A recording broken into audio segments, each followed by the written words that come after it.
Qendra aftësimit profesional në Gjakov ofron në total 11 kurse profesionale, duke filluar nga instaluesi elektrik e deri tek parukeria. Udhëheqësi i kësaj qendre tregoi se cilat nga to janë më të kërkuarat.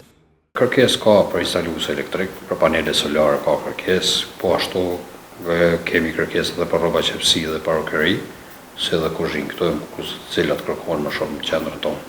E kur di se shumë nga këta persona që certifikohen synojnë të punojnë jashtë Kosovës, Zhubi tregoi për vlefshmërinë e certifikatave. Kjo është një, domethënë, edhe në shtetet e jashtme në Bashkinë Evropiane që ndokun, po kuptohet se këtu janë varësisht edhe marrë me si marrë, sa orës ka shtet që lip, për shembull orë më shumë, që lip shkollë 3 vjeçare, për sa i përket kurseve, gati çdo kurs i ka mbi 300 orë pune, ato njihen. Ai tregoi po ashtu që numri i personave që kërkojnë të ndjekin kurset në këtë qendër është brenda objektivave.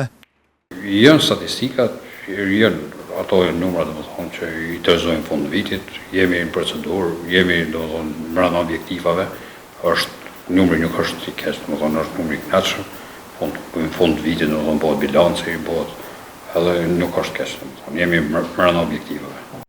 Qendra aftësimit profesional në Gjakov është një hapësirë ku ofrohen aftësime profesionale në zanata të ndryshme, punëtorët e të cilave kërkohen brenda vendit dhe jashtë saj.